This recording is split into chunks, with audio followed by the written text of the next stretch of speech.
ఇప్పుడే చిరంజీవి గారు చెప్పిన, సురేందర్ పాల్ గారు చెప్పిన ఒక ముఖ్యమైన విషయం ఏమంటే 18 నెలల కిందట ఇక్కడ ఏ పరిశ్రమ లేదు. ఈరోజు మనం ఉన్న స్థలంలో పరిశ్రమ లేదు. అదే టైంలో దాదాపుగా కరోనా మొత్తం ప్రపంచాన్ని చుట్టుముడుతున్న పరిస్థితి. ఆ సమయంలో భూమి కేటాయించండి అని వారు కోరంగానే నరసింహారెడ్డి గారు, జయేష్ రంజన్ గారు వెంటనే స్పందించి టీఎస్ ఐపాస్ కింద వారికి భూమిని కేటాయించడం జరిగింది. కేటాయించిన తర్వాత ఒకవైపు భారతదేశానికి, చైనాకు ఒక రకమైన ఘర్షణపూరితమైన వాతావరణం ఉన్నప్పటికీ, మరొక వైపు కరోనా లాంటి పరిస్థితులు ఉన్నప్పటికీ ఈ 18 నెలల కాలంలో దాదాపు 483 కోట్ల పెట్టుబడితో ఈరోజు దక్షిణ భారతదేశంలోనే అతిపెద్దదైన ఈ సోలార్ సెల్ మరియు మాడ్యూల్ మ్యానుఫ్యాక్చరింగ్ ప్లాంట్ని ప్రారంభించినందుకు ప్రీమియర్ ఎనర్జీస్కి నేను హృదయపూర్వకంగా అభినందనలు తెలియజేస్తా ఉన్నాను. ఇప్పుడే సురేందర్ పాల్ గారు చెప్తా ఉన్నారు పక్కన కూర్చున్నప్పుడు, ఇక్కడ పెట్టిన కొన్ని యంత్రాలను, ఇక్కడ తెచ్చిన కొన్ని మెషిన్స్ని వాటిని ఫిట్ చేయడానికి చైనా నుంచి ఇంజనీర్లు రావాలి. కానీ భారతదేశానికి చైనాకు మధ్యన వచ్చిన ఒక ఘర్షణ వాతావరణంలో వాళ్ళకి వీసాలు ఇచ్చే పరిస్థితి లేదు, వాళ్ళు వచ్చే పరిస్థితి లేదు.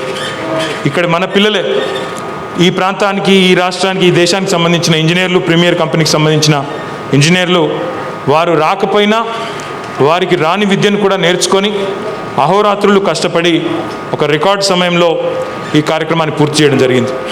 చేయడమే కాదు, చాలా సంతోషం ఏమంటే 700 మందికి ఆల్రెడీ ప్రత్యక్షంగా ఇక్కడ ఉపాధి అవకాశాలు కల్పిస్తూ ఉన్నారు. అందులో దాదాపు ఒక 20 మందితో నేను, సబితా ఇంద్రారెడ్డి గారు స్వయంగా మాట్లాడడం జరిగింది. మాట్లాడిన ప్రతి ఒక్కరిని 3 క్వశ్చన్లు అడిగాం. మీది ఏ ఊరు, ఎక్కడి నుంచి వచ్చినారు అంటే అందులో దాదాపు 90% మంది మాది రంగారెడ్డి లేదా కరీంనగరు, వరంగల్లు, ఖమ్మం, మహబూబ్ నగరు, ఈ రకంగా వివిధ తెలంగాణ జిల్లాల నుంచి అని చెప్పినారు. దానికంటే సంతోషం ఏమంటే మేము మాట్లాడిన పిల్లల్లో ఐటీఐ చదువుకున్న పిల్లలు ఉన్నారు, 10వ తరగతి చదువుకున్న పిల్లలు ఉన్నారు, ఇంజనీరింగ్ చదువుకున్న పిల్లలు ఉన్నారు. వారందరూ కూడా చెప్పింది ఒక మాట, చాలా సంతోషం అనిపించిన మాట. మా నాన్న, మా అమ్మ ఇద్దరు కూడా రైతులు, గ్రామంలో వ్యవసాయం చేస్తూ ఉంటారు. కానీ మేము చదువుకున్న చదువుకి సార్థకత లభించింది. ఈరోజు ఇక్కడ ఎవరి అవసరం లేకుండా, ఎవరి పైరవి లేకుండా, ఎవరి సిఫారసు లేకుండా మాకు ఇక్కడ ఉద్యోగం వచ్చింది, మా కుటుంబంలో నాదే మొదటి ఉద్యోగం అని వాళ్ళు చెప్తా ఉంటే చాలా సంతోషపడ్డామనే మాట ఈ సందర్భంగా నేను మీకు విజ్ఞప్తి చేస్తూ ఉన్నాను. ఇది చిన్న విషయం కాదు. ఎందుకంటే ప్రపంచవ్యాప్తంగా ఈరోజు మీరు చూసినట్టయితే అమెరికాలో ఉండే జో బైడెన్ ప్రభుత్వం కావచ్చు, లేదా భారతదేశంలో ఉండే నరేంద్ర మోడీ గారి ప్రభుత్వం కావచ్చు, లేదా మన రాష్ట్రంలో ఉన్న గౌరవనీయులు కేసీఆర్ గారి ప్రభుత్వం కావచ్చు, అందరి ముందు ఉన్న అతిపెద్ద సవాల్ ఉపాధి కల్పన. యువతకి సంబంధించి ఉద్యోగ ఉపాధి కల్పన అనేది ప్రపంచవ్యాప్తంగా ప్రతి ప్రభుత్వం ముందున్న అతిపెద్ద సవాల్. మరి ఈ పోటీ ప్రపంచంలో ఒకవైపు ప్రభుత్వ రంగంలో ఉండే ఉద్యోగాలను నియామకాలు చేసుకుంటూనే, వాటిలో ఏమైనా ఖాళీలు భర్తీ అయితే వాటిని కూడా నియమించుకుంటూనే, మరొక వైపు లక్షల సంఖ్యలో నిరుద్యోగులుగా ఉన్న పిల్లల కోసం ప్రైవేట్ రంగంలో పెట్టుబడులను ఆహ్వానించడం తప్ప వేరే మార్గం లేదు. అందుకే ఈరోజు భారతదేశంలోనే ఎక్కడా లేని విధంగా తెలంగాణ ప్రభుత్వం టీఎస్ ఐపాస్ అనే చట్టం తెచ్చిన, ఈజ్ ఆఫ్ డూయింగ్ బిజినెస్లో వరల్డ్ బ్యాంక్, భారత ప్రభుత్వం సంయుక్తంగా ఇచ్చే ర్యాంకింగుల్లో అగ్రభాగాన్ని నిలబడ్డా, లేదా ఒక పరిశ్రమ ఏర్పాటు చేయాలి అంటే భూమి కానీ, నీరు కానీ, కరెంటు కానీ, ఇతరత్ర సబ్సిడీలు కానీ, నైపుణ్యం ఉన్న పిల్లల్ని వారికి అందించడం కానీ, ఇవన్నీ కూడా రాష్ట్ర ప్రభుత్వం చిత్తశుద్ధితో చేస్తున్నది. కాబట్టే గత 7 సంవత్సరాల కాలంలో 15,000 పైచిలుకు పరిశ్రమలని, దాదాపు 2,20,000 కోట్ల పైచిలుకు పెట్టుబడులని గౌరవ ముఖ్యమంత్రి గారి నేతృత్వంలో మనం సాధించుకోవడం జరిగింది. కేవలం ఇవి పేపర్ మీదనే మిగిలిపోకుండా, ఎందుకంటే చాలాసార్లు మనం చూస్తూ ఉంటాం ప్రభుత్వాలు అంగీకారాలు కుదుర్చుకుంటాయి, ఒప్పందాలు కుదుర్చుకుంటాయి, కానీ పేపర్ మీదనే ఉంటాయి తప్ప గ్రౌండ్ మీద రావు. కానీ అట్లా కాకుండా తెలంగాణలో 2,20,000 కోట్ల పెట్టుబడిలో ఇప్పటికే 80% పైగా ఆపరేషనలైజ్ అయ్యి పని పూర్తయి పరిశ్రమలు ప్రారంభించుకున్న విషయాన్ని కూడా ఈరోజు ప్రీమియర్ మాదిరిగానే ప్రారంభించుకున్న విషయాన్ని కూడా ఈ సందర్భంగా నేను మీకు విజ్ఞప్తి చేస్తూ ఉన్నాను. ఇది చిన్న సంఖ్య కాదు. ఎందుకంటే భారతదేశంలో ఈరోజు మనం చూస్తూ ఉన్నాం పోటీ ప్రపంచం. ఒక రాష్ట్రంతో ఇంకో రాష్ట్రానికి పోటీ, ఒక దేశంతో ఇంకో దేశం పోటీ పడుతూ ఉంది పెట్టుబడులు ఆహ్వానించడానికి. అందులో ముఖ్యంగా రెన్యూబుల్ ఎనర్జీ చాలా చాలా ముఖ్యమైన రంగం. మనం చూస్తూ ఉన్నాం ఇప్పుడు ఎండాకాలంలో వర్షాలు పడుతున్నాయి, అకాల వర్షాలు. అదే రకంగా వర్షాకాలంలోనేమో విస్తృతమైన అనావృష్టి కండిషన్స్ ఉంటా ఉన్నాయి ప్రపంచవ్యాప్తంగా. ఇక్కడ ఒక దగ్గర కాదు, ప్రపంచవ్యాప్తంగా ఈరోజు వాతావరణంలో వస్తున్న మార్పులు, వీటన్నిటి దృష్ట్యా ఈ రెన్యూబుల్ ఎనర్జీ, సోలార్ కావచ్చు, విండ్ కావచ్చు, హైడ్రల్ ఎనర్జీ కావచ్చు, దానికి ఉన్న ప్రాముఖ్యత దృష్టిలో పెట్టుకొని మన రాష్ట్ర ప్రభుత్వం గౌరవ ముఖ్యమంత్రి గారి నేతృత్వంలో సోలార్, అదే రకంగా విండ్, ఇంకా ఇతర రెన్యూబుల్ ఎనర్జీకి కూడా పెద్దపీట వేయడం జరిగింది.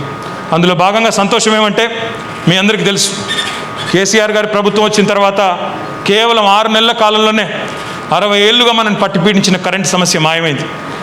మాయమవడం మాత్రమే కాదు, ఈరోజు గర్వకారణం మనకేమంటే భారతదేశం మొత్తంలోనే సోలార్ ఎనర్జీ ప్రొడక్షన్లో, సోలార్ విద్యుత్ ప్రొడక్షన్లో భారతదేశం మొత్తంలోనే 2వ స్థానంలో తెలంగాణ ఉంది అంటే ఖచ్చితంగా అది గౌరవ ముఖ్యమంత్రి కేసీఆర్ గారి నాయకత్వ పటిమకది ఒక నిదర్శనం అని చెప్పక తప్పదు. మనకంటే ముందున్నది కర్ణాటక, కానీ కర్ణాటక మనకంటే భౌగోళికంగా చాలా పెద్ద రాష్ట్రం. భౌగోళిక పరిణామం ప్రకారం చూస్తే భారతదేశంలోనే సోలార్ ఎనర్జీ ప్రొడక్షన్లో తెలంగాణ రేషియో ప్రకారం చూస్తే, భౌగోళిక పరిణామం ప్రకారం చూస్తే నెంబర్ 1గా ఉంటుంది. అదే మాత్రమే కాకుండా సుధీర్ గారు ఒక మాట అన్నారు, స్థానికంగా ఉండే పారిశ్రామికవేత్తలు, స్థానికంగా మన తెలంగాణకి సంబంధించిన పిల్లలకి పెద్దపీట వేయడం. నాకు బాగా గుర్తుంది, 2017లో మెదక్ జిల్లా నర్సాపూర్ నియోజకవర్గంలో ఇదే కంపెనీ ఒక ప్లాంట్ పెట్టింది. 2017 ప్రాంతంలో అన్నారం అనే గ్రామంలో నర్సాపూర్ నియోజకవర్గంలో ఏర్పాటు చేసినారు. ఏర్పాటు చేసినప్పుడు ఆ కార్యక్రమానికి నేను పోతే వారు చెప్పారు, సార్ మేము చిన్న కంపెనీయే కావచ్చు, కానీ మాకు పెద్ద ఆశలు, పెద్ద ఆకాంక్షలు ఉన్నాయి. మేము తెలంగాణ పిల్లలము, మాకు మీరు కొద్దిగా సపోర్ట్ చేస్తే భారతదేశంలోనే ఒక అతిపెద్ద ప్లాంట్ను మన తెలంగాణలో మేము పెడతామన్నారు.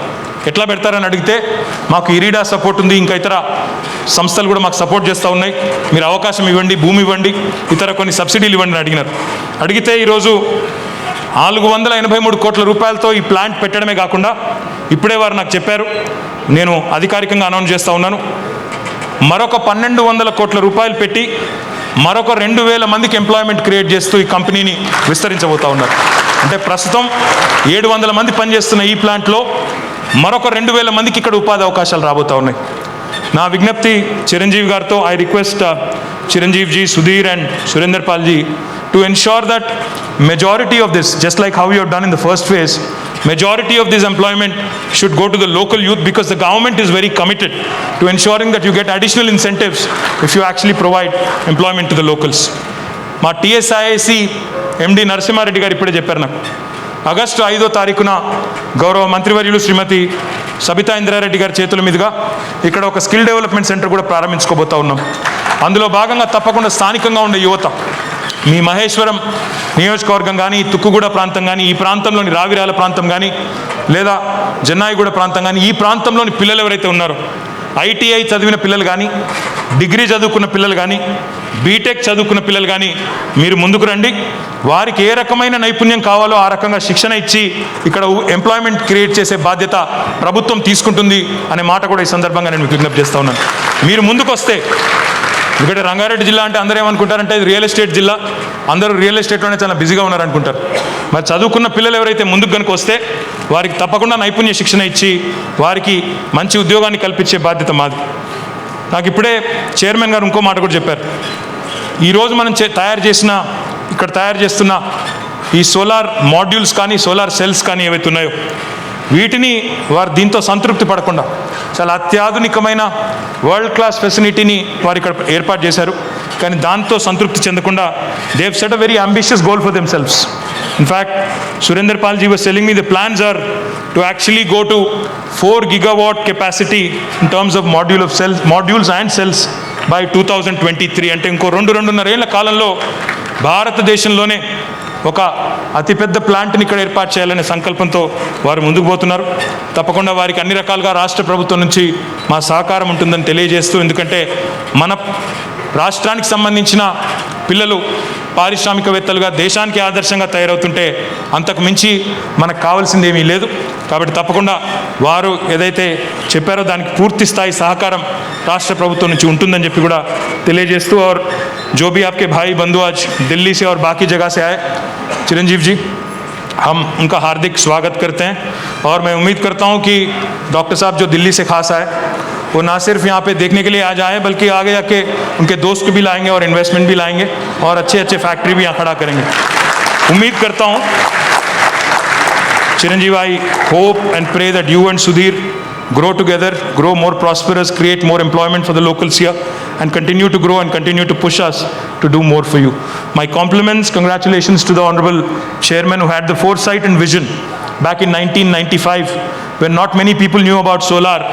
आपने पहचान लिया इस फील्ड की जो अहमियत है उसको आपने पहचान लिया और आपने तभी से एक विजनरी की तरह आपने एक कंपनी फ्लोट करके आज आपने इस मुकाम पे चिरंजीव को और बाकी आपके टीम को लाया. मैं आपको सुरेंद्र जी आपको बधाई देता हूँ और उम्मीद करता हूँ कि आपकी ग्रोथ जो है लोकल एम्प्लॉयमेंट और लोकल फैक्टर्स को ध्यान में रखते हुए, लोकल्स को कॉन्सोनेंस में लेते हुए अगर आप आगे बढ़ेंगे. उम्मीद करता हूँ. बहुत बहुत बधाई और बहुत बहुत धन्यवाद हमें बुलाने के लिए. Thank you. जय तेलंगाना.